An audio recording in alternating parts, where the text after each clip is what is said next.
D Theater.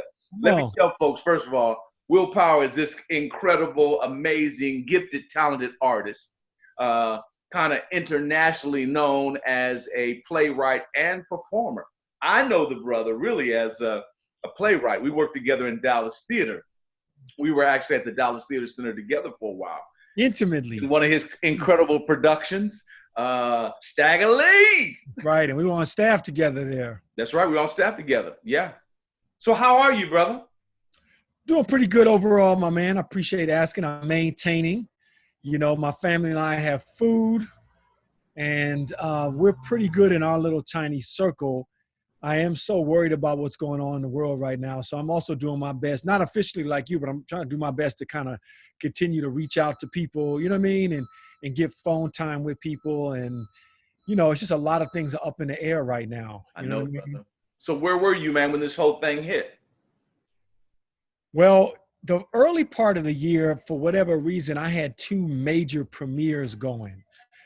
So in January, I had a show going up in Boston about a young Detroit Red, a young Malcolm X called Detroit Red, which was a real pinnacle for me in terms of like doing theater that also mixes film and community engagement. And it was a graphic novel component. It was like this real huge kind of multi-transmedia project. It was real successful. So I was opening that, and I was bouncing back and forth between there and Atlanta because I was opening my Shakespeare adaptation, Seize the King, at the Alliance Theater. This is the same one we did La Jolla a couple years back, but a different production. Okay. So I had two major productions going up, doing a lot of great work, learning a lot from them, building with both those different communities. So that was like January, February, and then one closed mid-February, you know, on its own. And then one closed March 8th. And right after March 8th is when all the theaters closed and that kind of stuff.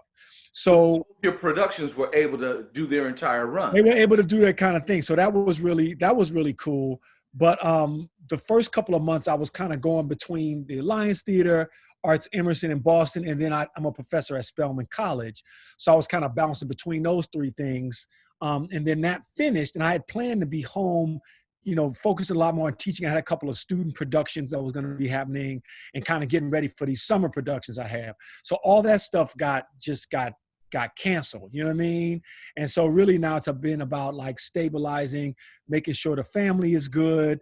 The things in the summer are one is already got postponed. I think the other two will probably get postponed. You know what I mean? Yeah.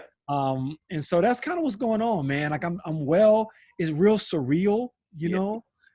It's just a real crazy time. And the other thing, I think I can say this, is that I didn't get a chance to tell you this, is that I am through all that early January and February. The other thing is I was up for a tenure track position at a college in Los Angeles. Uh-oh. I was going back and forth doing those interviews. I think I did like 15 interviews over the course of like a couple of days. Wow. So at the end of February, I landed that job as well. Congratulations. Thank you. I'm going to be a tenure track professor at Occidental College in Los Angeles. Really excited about that. I signed off March 3rd, and then the week after, everything shut down. So I don't know. A lot of colleges now are having hiring freezes. So I don't know if a couple of weeks later, that probably wouldn't have happened. You know what I mean? Right. So I'm excited about that. But now, just not to get all personal, but since you asked, now we're trying to figure out, okay, how do we transition from Atlanta to Los Angeles? Because it was kind of unexpected, but this opportunity came up. It was tenure track. This position at Spelman is not, you know what I mean? Right. And I get that stability. So it's really about like trying to sell the house, and when do we go? How do we go? Do we fly or do we drive? What's more safe? You know what I mean? Yeah, do we leave in June or do we leave in July? Right. And then it's also starting to be questions. I don't know if you've had these questions in Delaware, but there's also starting to be questions, not so much with Occidental specifically, but just like, is the fall 2020 in academia going to be online? Right. You know? Exactly. And nobody knows, but then that's like, well, do I go to San Diego in my mother-in-law's house and stay there and try to teach online? Do I stay in Atlanta? Do I go to so there's a lot of stuff up in the air. Right. So all good stuff, brother. I'm trying to create work. I had some major things. My family is healthy. Good. My kid is teaching online. My wife is working online. I'm teaching online. I'm taking a little time to rest as well. Good for you. You know what I mean? So I'm good. but there's a lot of stuff up in the air, with us in terms of where we're going to be, how we're going to be, and what that's going to happen. But I feel blessed, man. I mean, a lot of my colleagues, I'm reaching out to them. A lot of people lost work. Exactly. I lost some work, but for them, it was like that was the bills. And I don't mean just, abstract on the edge artists. I mean, cats that are on Broadway. It was like I had a year of work lined up. I was stacking up to buy a house, and now it's gone. You know what I mean? Like, yeah, like people that were like in the mainstream, designers, directors. There's some people that are really, really struggling. And I may be there at some points. I hope not. I hope all of us recover. But I got a little buffer because I teach and I have some savings. But it's like everyone is vulnerable to something. I was talking to a philanthropist in Dallas, one of the people that support Dallas Theater Center, multimillionaire, whatever. And her son-in-law had coronavirus and was fighting for his life in Brazil. You know what I mean? And I think he survived, but it's like she got all the money in the world. So money does help if you can buy groceries and stack up, if you can, pay bills, but nobody is 100%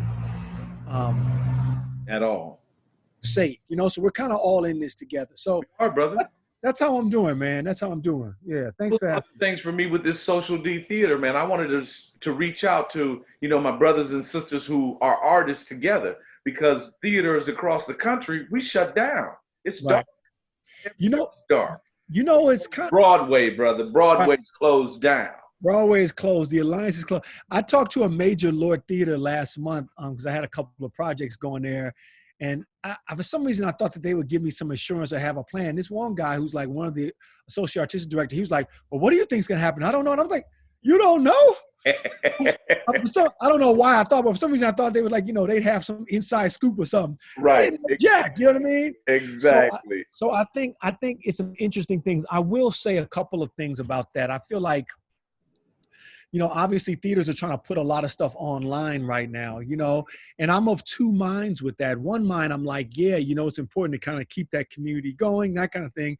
My other mind is like, yeah, but this is theater. It's not, this is not online. And like, I don't want to see, online with a camera on the back of the room. I got Netflix for that and they do it better. You know what I mean? Right. So, I guess if theaters didn't do anything, I'd be like, well, why aren't you online doing something? But it's almost like, I don't know how viable that is for the long term. It's good for us to talk like these kind of things, podcast theater, but once we get into the summer and the fall, I don't know how sustainable it is to have like a theater of online shows. Maybe, but so that's kind of tricky. The other thing is I feel like, theater is such a beautiful institution, and some of the issues in theater that I feel like in the last, I'll say 4, 5, 6 years have been really getting addressed more as far as equity and inclusion, diversity, more young people. But I feel like I wish it was, it's all, under the bridge now, but I wish that was being addressed 20, 25 years ago, because some of the issues with theater as an industry now, that I think were issues that are just getting addressed in the last 4 or 5 years, that's where some of the worry and the problems are. You know what I mean? So let's just put aside the fact that theater is about live people gathering for a second. A lot of the foundation of the audience are older people. True. So even if they say, okay, we can go back, let's say best case scenario, June, they're like, okay, we can go back to get some Thai food. You and I can go to Thai food restaurant. Me and Hassan, chop it up. As long as it's vegan. Vegan, that's right. We go to get some tofu, chop it up, right? Right. They're not going to probably go right to now we can gather in a 500-seat theater, or go see a baseball game. It's probably going to be in segments. I very doubt, I don't know for sure, but I very doubt Friday it's all social distancing, lockdown. And then on Saturday, let's go see a football game with 10,000, 20,000 people. Let's go see a theater.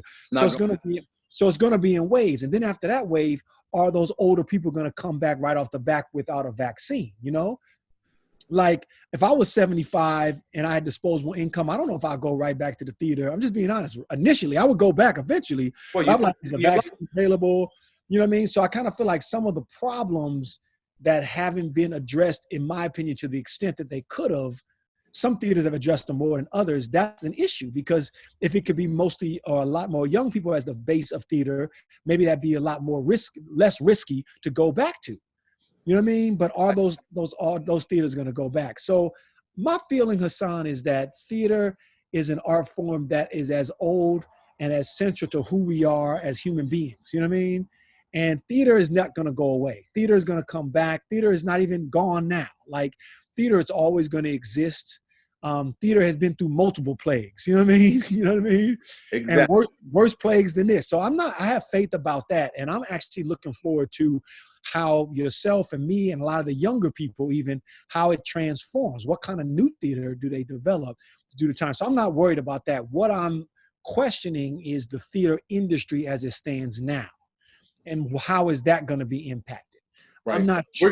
We're gonna come out of this different than we went in. There's no doubt about That's it. the thing. That's right. And how is that going to be different with the artistry, with the theaters? Does that mean some theaters are going to close? I don't know. Does that mean are theaters going to start playing it more safe, or because of the budget cuts, or the theaters going to go bold and be like, we need to create new work? You know what I mean? Like, right. In the recession, which is not as rough as this, and the recession was rough, brother. Like, I was a younger artist. The recession was rough. I almost lost my house. I mean, recession was rough. I know people that was on Broadway, and then a year and a half later it was like, walking across the bridge from Brooklyn to Manhattan because they couldn't afford the subway fare. The recession was rough. This one's going to be worse than the recession. Not for everybody, right, but for some people, So in the recession, a lot of those theaters played it safe, They're like, we just need 2 characters. We need like we need a Shakespeare. We need a Chekhov. We need to play to the bass. We ain't trying to do nothing too radical, But then it started ramping up. Brother, how do we come back? Do we gather again? What is that process going to be? Are we going to have 300 or 400 people in the theater? Are they all going to be sitting with masks? Are we going to be in private plastic cubicles? What is it going to be? Brother, this is going to be a time. This is going to be a thing for the ages. I mean, I think that at the very least, there may be some. This is maybe long term, but there may be some stuff in a couple of years where, the people do theater shows and they produce them in the backyards, you know what I mean? And it's only 10 people at a time. You got to go to each backyard and see a show. You don't touch nothing, you experience it, I mean, I think some theaters are kind of too big to fail. Like Dallas Theater Center is going to be around because right. I don't think that the philanthropists are going, so I think some of the Lord theaters, I think, are going to, unless we're on lockdown for like a year or two or something like that, then it's going to be some. It's about letting us up now, brother. They're looking at how do we reopen. So that's the whole conversation that's happening. Right. But have to be strategic. It's going to go in waves, like you say. That's right. We can't just rush back out there and say, let's go to a basketball game. That's right. That's right. But I don't really know what's going to happen, but I think that if things can get back to running for the fall, I think the Lord theaters will be okay. Some of the smaller theaters will be okay. Some might close. You know what I mean? Some of the mid-sized theaters might close.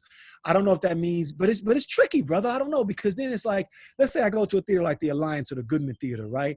Those seats ain't 6 feet apart. You know what I mean? Not at all. That's what I'm saying. Those seats are like they're less than they're like right next to each other. So does that mean you take out seats? You take out seats. What does that mean to the bottom line? You know what I mean? Which is money. Yeah, like that means a 500-seat theater would end up being 100 seats, 125 seats. Right. So there's a lot of unknowns, man. But we have to look for restoration, that it gets back to where we don't have to remove a seat. We look to where there's a virus. I mean, there's a vaccine for the virus, and that we can, really combat this thing so we have it under control, so we can have some semblance of whatever our normal lifestyle would be again. We got to go back. Right. Here's what I would say, brother, is that, like I said, the good thing to me is that theater is not going to go anywhere. There's always going to be theater. And this might transform it into some artistically innovative ways that may solve some of these challenges in the theater industry that they've not been able to do. So I think that's exciting. I think my thing is that they're predicting a vaccine is like anywhere from a year to 18 months away. Exactly. So if we don't go back to what is normal for a year, how does that affect things? That's all I'm saying. It's not going to kill theater. Like, theater's not going to die. Right. There's always going to be people telling stories in a theater. Like, it went through the plague of the Shakespeare's plague and the Greek. There's always plagues. You know what I mean? Right. I'm not trying to minimize it, but I'm saying it'll always be theater. Theater is old.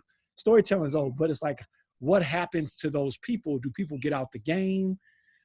Like, that's what I don't know. Yeah, it's going to have an effect for sure. But what about you, brother? You got some, you had a couple of plays that had finished their run. You got something planned for coming out of here? You got some plays? I know you're going to a new college to teach, no longer the distinguishing professor at Spelman. You're going to be at Occidental College. What about your artistic thing, as far as you got plays you working on, new stuff, new Well, Anything? I would say a couple of things about that. I do have a couple of things I'm working on. I'm actually working on a pilot, you know what I mean, with a friend of mine, because I'm like, well, let's see about that. You know what I mean? I got this exciting idea, so I'm working on that. I had a couple of pieces. We were about to sign off on this commission with this big theater on the West Coast, and they called me. They were like, ooh, we got to postpone. You know what I mean? So I do have a couple of outstanding commissions out there, you know what I mean, of work. But to be quite honest, man, this next like month or 6 weeks, I'm actually pausing a little bit outside of working on this pilot, reading and listening and thinking, because I really want to be conscious and have intent about what I'm writing, you know, and I want to make sure what I'm writing has relevance. That doesn't mean I got to write about the Spanish flu or, you know, something like that. Right. But I want to make sure. I feel like these pieces that I opened this earlier in the year, they still do have relevance. So hopefully they will have a life. Seize the King and Detroit Red. But I want to pause a little bit. For example, I wrote a first draft on this piece I was commissioned to write that takes place in early hip hop days in the late 70s in New York City. Okay. Well, that's all about gathering spaces. You know what I mean? Basement parties, parties in the park. But I want to pause a little bit because I'm trying to see how is that affecting New York City now, the lack of gathering spaces. You know what I mean? And maybe I can kind of contrast and compare that to what I'm doing about this piece in the late 70s. But I don't want to write it right now because it's still, that story of what's going on right now in New York is still being written. Does it make any sense? I got you. I got you. So it's kind of hard for me to do that, man, because I'm always working on something, but I'm really like, I'm teaching the students, I'm reading, I'm writing a little bit, but I'm also just pausing and just trying to take a pause and just listen and reflect. I'm more of an artist, not a content provider. You know what I mean? Content providers, like, you always putting out content. Gotcha. My thing is I might have 2 or 3 plays in 1 year, and then I might have a new play for 2 years too. Like when I was doing Stagger Lee, I didn't have a new play for like, between Fetch Clay and Stagger Lee, that was like 1.5 years. But how long did you spend on Stagger Lee? That's what I'm saying. I spent like 3-4 years on Stagger. That's what I mean. Yeah. So I was working on it, but it's not like, I'm not the kind of artist that like I'm always putting out content. You know what I mean? So I got a couple of ideas I'm thinking about, but I want to see how this thing shakes out, at least to the summer, and then I might activate them. But I am working on a pilot, and I'm also excited as my teaching because I really want to develop some projects with students. Wow, projects that can see like, what are these projects in terms of speaking to the now? You know what I mean? Yeah. So I got some ideas around that I started at Spelman that I want to continue at Occidental. Let me ask you this, brother. You spoke about hip hop. Now you were early on a hip hop artist, you know, and then this thing with and you talk about New York, and then this thing with Hamilton kicked off. Mm-hmm. It's like you were before the same hip hop thing that kind of took off in Hamilton. How did that make you feel, brother? Did you have some feelings about, because like early pioneer? Yeah, it was complex, man. Like when I went to see Hamilton, like on one level, I was really happy because I think Hamilton is fantastic, and it's like doing a lot of great work and that kind of thing, you know. But and I'm doing well in my life. Like I pay the bills, you know what I mean? I got you. Property, like I'm good. But on the other level, I kind of felt like some of the stuff that I did and some of my colleagues was a little ahead of its time. And I think a lot of times when you're innovating a form, like when blues first came out, there wasn't no blues at Lincoln Center. Like blues was scary to people. You know what I mean? Right. Even Muddy Waters. I'm not trying to say I'm Muddy Waters, but those cats were like, people were like, what is this? You know, when hip hop, when music came out, funk came out, early funk. It's like, what is this? It was like in little bars and little clubs. And then the next generation kind of took it and kind of made it more sophisticated, more slick, and got it to the masses. It's like the difference between James Brown and Michael Jackson. James Brown did well, but he didn't do as well as Michael Jackson as far as pop thing. Yes. Michael Jackson built on what James Brown and did his own thing. So it was kind of a mixed thing. I kind of felt like, damn, like, you know, there are many towns, many cities that I went to tour, and I was the first one to bring the concept of hip hop theater. You know what I mean? What I'm talking about. So even when you have like a hip hop theater class in a college, a hip hop performance, I was one of the main dudes to really get that off the ground at the university level and in theater. So that's a great honor, you know. But it's also like, damn, I definitely ain't got no Hamilton money, you know. A kind of funny story. I haven't told too many people this, but I was at a party a few years ago when Hamilton first came out, and the director was there, Thomas Cale. He was at the party, so I went up to him. We had some mutual friends, but I'd never met him. And this is when Hamilton had just hit Broadway. I was like, hey man, hey, how you doing, man? Come on in. Just give me 1 second. And the exterminator's here, man. I gotta go in a second. But anyway, he was like, I was like, hey man, congratulations on Hamilton. It's amazing, you know? And I introduced myself. He's like, man, I saw the 7 when you did it. I was like, I saw the 7. It's like, that had a huge impact on me, you know? He's like, we all built this. He's like, we all built this. So I really appreciate that. Of Yeah. course, my thing was like, well, if we all built this, why don't you share some of that money? You know what I'm saying? We all built this. Saw my work and you built upon it. Where's my residual? Where's my That's right. check? That's right. But you know, man, real quick, I'm still doing my thing, man. I'm doing stuff that's not just hip hop like Stag, you know. And I feel like I'm a working artist, and I feel real blessed, man. And Hey, I'm looking forward to see how things happen. So anyway, hey man, I appreciate you taking out the time and joining me on Social D Theater. Brother definitely. Willpower, I got nothing but big love for you. Hey man, last thing before you go. So I'm not gonna see you at Delaware then.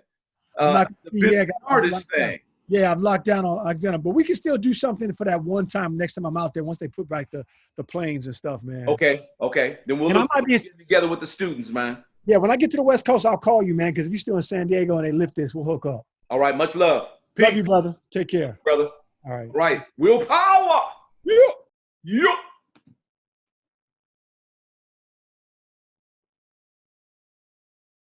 That was Willpower on Social D Theater with Hassan El-Amin.